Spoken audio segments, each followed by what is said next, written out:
Welcome sa Cloudy Movie Recap. Ang pelikulang ikukwento natin ngayon ay ang Neza Part 2. Halina't simulan na natin. Ang pelikula ay nagsisimula sa pagkamatay ni Neza at Aubing sa pamamagitan ng kidlat mula sa kataas-taasang Panginoon ng Kalangitan. Ngunit sa kabutihang palad, isang disipulo ng langit na nagngangalang Tai ang gumamit ng bulaklak ng lotus upang mapanatili ang kanilang mga katawan, at sa paglipas ng panahon ay sinubukan niyang gamitin ito upang maibalik sila sa kanilang pisikal na anyo. Lahat ng mga taga-nayon sa Chentang Pass ay tumulong upang maibalik sina Neza at Aubing dahil sila ay mga bayani na nagligtas sa kanilang nayon. Nagtipon sila ng maraming ugat ng lotus at giniling ito upang gawing pulbos. Ngunit naiinis si Neza nang makita niyang may ilang tao na ginagamit ang kamay na ginamit sa pangangamot ng paa at sa pagsingga ng ilong sa paggawa ng pulbos. Pagkatapos ihanda ang pulbos ng lotus, ibinuhos nila ito sa dalawang magkaibang lugar para kina Aubing at Neza. Itinulak sila ni Master Tai sa pulbos at agad nagsimula ang proseso ng pagbabalik ng kanilang pisikal na katawan. Inimbitahan ni Master Tai ang kanyang banal na baboy upang hubugin ang kanilang katawan, at nagawa nito ng napakahusay. Dumating ang mga magulang ni Neza, si General Li Jing at ang kanyang asawang si Ginang Yin, upang sabihin kay Master Tai na ginamit na nila ang lahat ng tropa upang bantayan ang nayon dahil maaaring umatake si Shen Gangbao. Ngunit sinabi ni Master Tai na huwag silang mag-alala dahil ang mga kakampi ni Shen Gangbao ay ang mga dragon na nakatali pa rin sa ilalim ng lupa. Sa halip, ipinakita niya sa kanila si Neza na unti-unting bumabalik sa pisikal na anyo. Para sa huling bahagi ng proseso, pinaligiran nila ng tubig si Aubing at si Neza naman ng apoy, sapagkat doon sila ipinanganak, upang higit silang may pino. Habang isinasagawa ito, isang bantay ang nagulat kay General Li Jing na nakita na si Shen Gangbao sa nayon. Agad na tinipon ni General Li Jing ang kanyang libu-libong sundalo sa hangganan upang ipagtanggol ang nayon laban kay Shen Gangbao.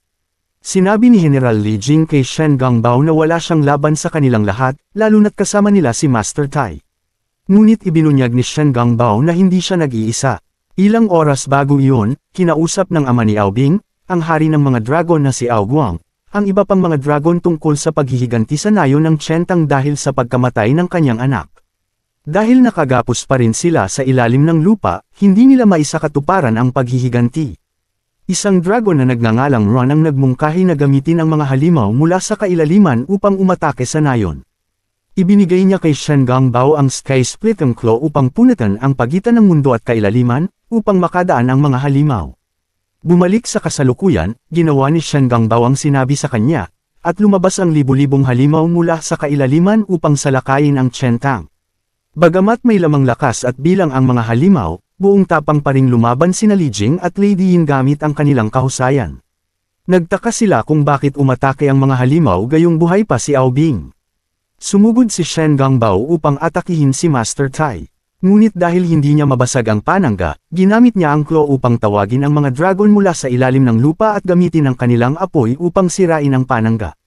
Nang masira ang panangga, kinailangang itigil ni Aubing ang kanyang pagbabalik buhay upang iligtas si Tai gamit ang kanyang yelong kapangyarihan. Naramdaman ni Ao Guang ang enerhiya ng kanyang anak at agad siyang bumaba sa mundo, laking gulat niya na buhay pa pala si Aubing. Nagtapos na ang pagbabalik buhay ni Neza, ngunit, dahil sa labis na enerhiyang ginamit ni Aubing sa bagong katawan, nagsimula itong maghiwa-hiwalay. Muling nagkausap ang mag-ama, at hiling ni Aubing na patawarin na ng kanyang ama ang nayon bago siya tuluyang maging bato. Hiningi ni Shen Gangbao kay Tai na likhain ng bagong katawan si Aubing, ngunit ubos na ang enerhiya ng makulay na lotus dahil nagamit na ito sa paggawa ng dalawang katawan.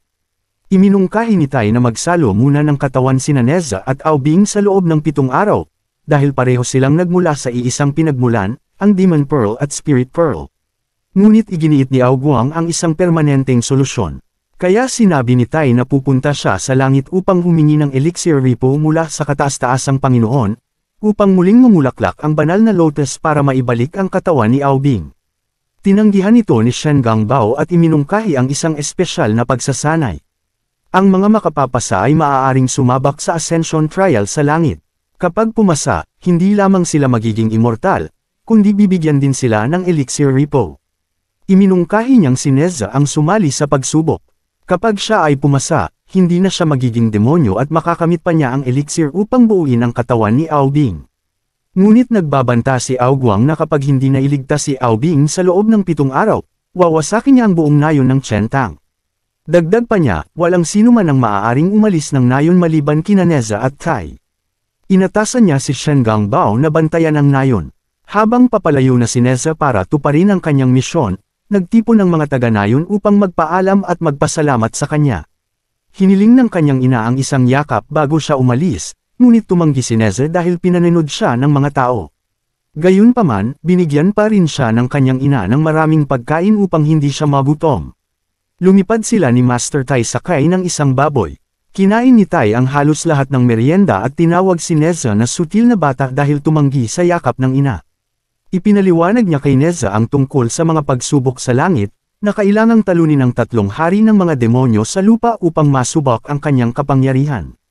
Binalaan niya si Neza na huwag gamitin ang sarili niyang lakas, upang hindi mahalatang isa siyang demonyo. Dapat si Aobing ang gumamit ng kanilang katawan kapag may laban, dahil siya ay isinilang mula sa Spirit Pearl. Dinala ni Tai si Neza sa isang bundok upang sanayin siyang hayaang kontrolin ni Bing ang kanilang katawan. Sinubukan ni Neza, ngunit hindi pa rin niya ito makuha. Ibinigay ni Tai ang isang slumber pill kay Neza. Kapag ininom niya ito, agad siyang makakatulog at si Aobing ang makakakontrol sa kanilang katawan. Nilunok ni Neza ang lahat ng pildores bago pa siya mapigilan ni Tai. Agad siyang nakatulog at si Aobing ang namayani. Dahil si Bing na ang lalaban, siya na rin ang sinanay ni Tai.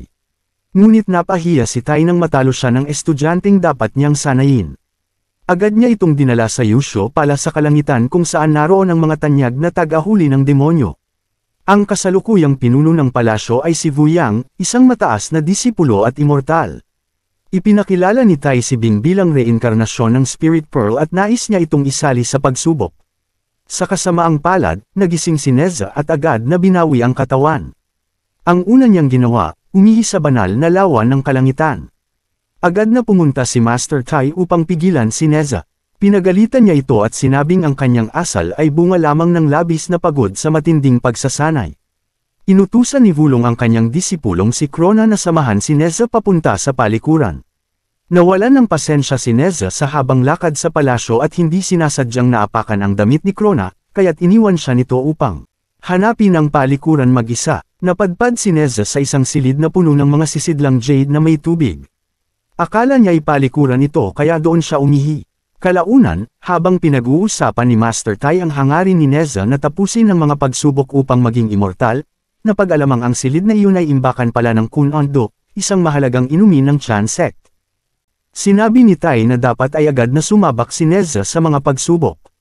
Inatasan ni Master Wuyong ang disipulo niyang si Duro upang maging hukom sa mga ito. Ang unang pagsubok ay ang pagpuksa sa isang nayon ng mga Marmot Demons. Sa kabila ng unti-unting pagkaubos ng bisa ng slumber pills, matagumpay na natalo ni Neza, na noon ay kinokontrol pa rin ni Aobing, ang mga ito. Dinakip ng mga demon hunters ang mga demonyo upang dalhin pabalik sa Yakshu Palace. Samantala, sa Chentang Village, lumapit si General Li Jing kay Shen Gangbao upang humingi ng pabor. Maraming sundalo at sibilyan ang nasugatan sa labanan kahapon, at naubos na ang kanilang mga gamot. Nakiusap siya na payagang lumabas ang ilang doktor upang makabili ng mga supply, ngunit tumanggi si Shen Gangbao, alinsunod sa utos ni Ao Guang na walang sinumang dapat makalabas ng nayon. Biglang dinala sa harapan ni Shen Gangbao ang isang bihag na especially iya. Laking gulat niya nang makilala itong sariling nakababatang kapatid, si Xiao Bao, na natutong magbanyuhay sa anyong tao. Ipinaalala ni Xiao Bao sa kapatid ang pangakong dadalhin siya sa Yakshu Palace upang sumabak sa mga pagsubok ng Chan sect at maging immortal. Ayaw ipaalam ni Shen Gangbao ang tunay na sitwasyon, kaya binigyan niya ito ng mga immortality pills mula sa Tianwen Cauldron at sinabing ibahagi ito sa kanilang pamilya. Nang tanungin ni Xiao Bao kung bakit pinaliligiran ng mga dagat na demonyo ang Chentang Pass, nagsinungaling si Li Jing at sinabing proteksyon lamang iyon laban sa ibang demonyo.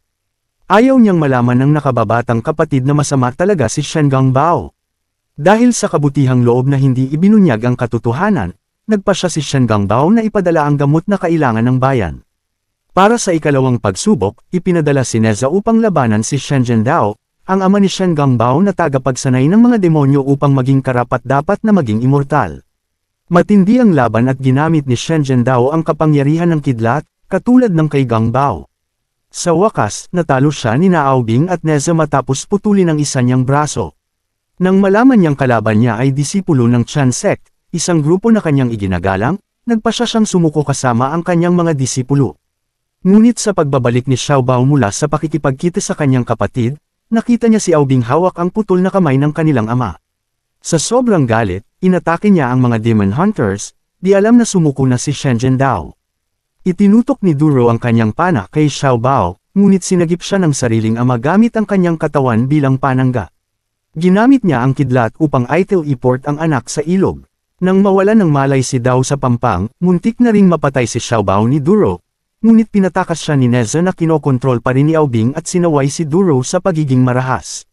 Sa Chentang, inimbitahan ni Li Jing si Shen Gangbao sa isang salo-salo bilang pasasalamat sa pagpapadala ng gamot at pagkain. Habang nag-uusap tungkol sa kabutihang asal at cultivation, naglasing si Shen Gangbao sa sama ng loob. Naputol ang pag-uusap nila sa pagdating ni Xiao Bao na sugatan. Ikinuwento niya na inambus sina Shen Zhendao at ang kanyang mga disipulo at dinala ng mga Demon Hunters at ni Neza. Bago siya mamatay, sinabi niya ito kay Shen Gangbao, na labis na naghinagpis. Bago magsimula sa ikatlo at huling pagsubok, ang pakikipaglaban sa Demon Queen ng Skull Mountain, iminungkahi ni Duro na magpahinga muna si Neza ng 2 araw. Tumanggi si Neza at nagmadaling tapusin na ito. Isang disipulo ang biglang dumating at nagulat na may kagyat na mensahe para kinatay at Neza. Ipinabatid nila na may nangyaring masama sa Chentang. Agad pumunta si Neza roon at nakita ang nayon na lubos na winasak. Habang hinahanap ang kanyang mga magulang, tanging mga abo at kalansay ng mga tao ang kanyang nakita. Nakita ni Neza ang helmet ng kanyang ina at inakalang pinatay sila ng mga dragon. Dahil sa matinding galit, nagpasya si Master Wu Yang na ipunan ang mga Demon Hunters at lusubin ang East Sea Dragons upang parusahan sila. Tumakas si Neza papuntang Skull Mountain sakay ng kanyang Windfire Wheels upang tapusin ang ikatlong pagsubok. Ginamit niya ang sariling demonyong apoy upang talunin si Lady Shi, isang malakas na demonyo sa bundok. Bilang gantimpala, ginawa siyang immortal ng Chan sect sa Yakshu Palace at binigyan ng Asterisk Elixir Repro. Nagpasya siyang sumama kay Wu Yang upang ipaghiganti ang sinapit ng kanyang bayan. Bumalik muna si Neza sa Chentang upang muling buuin ang katawan ni Aobing gamit ang muling namulaklak na banal na lotus bago sumama sa paglusob sa East Sea Palace. Nakiusap si Bing na kausapin muna ang kanyang ama, ngunit tumanggi si Neza. Sa East Sea Palace, hinarap ni na Master Wu Yang at ng mga Demon Hunter si Ao Guang at inakusahan siya sa nangyaring pagpatay sa Chentang. Laking gulat ni Ao Guang. Nang tanungin niya ang ibang mga dragon, sinabi ng mga ito na utos lamang ni Shen Gangbao ang sinunod nila. Gumamit ng mahika si Wu Yang upang buksan ang Tianwen Cauldron at balutin ang palasyo. Lumaban si Ao Guang ngunit hinarap siya ni Neza sa maling akala na ito ang pumatay sa kanyang mga magulang. Natalo siya at itinapon pabalik sa palasyo. Habang nakasil ang palasyo, dumating sina Tai, Bing, at ang mga magulang ni Neza. Laking gulat ni Neza nang malamang buhay pa pala ang kanyang mga magulang. Ipinaliwanag nila na si Master Wu Yang pala ang may kagagawan sa lahat. Pinagbintangan niya si Ao Guang upang suron ito at nagkutsabo sa ibang mga dragon kapalit ng immortalidad. Si Shen Gangbao pala ang tumulong sa pagtakas ng mga magulang ni Neza bago masira ang nayon. Nang mamatay ang ama't kapatid, hinarap ni Shen Gangbao mag-isa si Wu Yang. Si Wu Yang pala ang totoong kontrabida, pinagkukunwering pinapabuti ang mga demonyo, pero ginagawang sangkap sa paggawa ng immortality pills.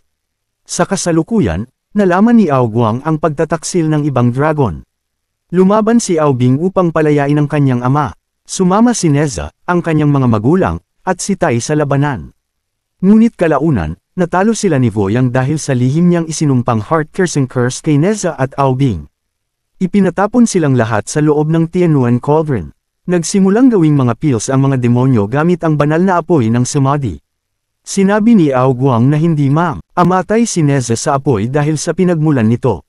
Inalok ni Wu Yang si Neza, kung iinuman niya ang Oblivion Pill, ililigtas niya ang kanyang mga magulang. Bago niya ito mainom, inagaw ito ni Lady Yin at inihagi sa apoy, sabay yakap kay Neza. Sabi ni Li Jing, wala nang saysay mabuhay kung isasakripisyo ni Neza ang sarili. Namatay sila at naging immortality pill. Sa matinding pighati at galit, pinunit ni Neza ang mga kristal na tumusok sa kanyang katawan. Pinagaling siya ng apoy ng samadhi at nabuo ang kanyang tunay na anyo. Pinalaya niya si Aobing. Pinilit nilang buksan ang takip ng cauldron habang sinusubukan silang pigilan ni Wu Yang. Nang tumulong sina Ao, Guang at iba pang demonyo, nagtagumpay sila sa pagtakas at nawasak ang cauldron.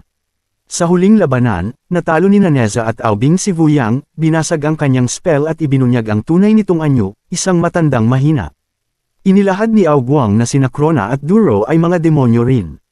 Tumakas si Wu Yang kasama sina Elron at ang iba pang demon hunters. Nagdiwang si Neza at ang kanyang hukbo sa tagumpay laban sa mga Diyos. At doon nagtapos ang pelikula. Salamat sa panunood hanggang sa susunod na video.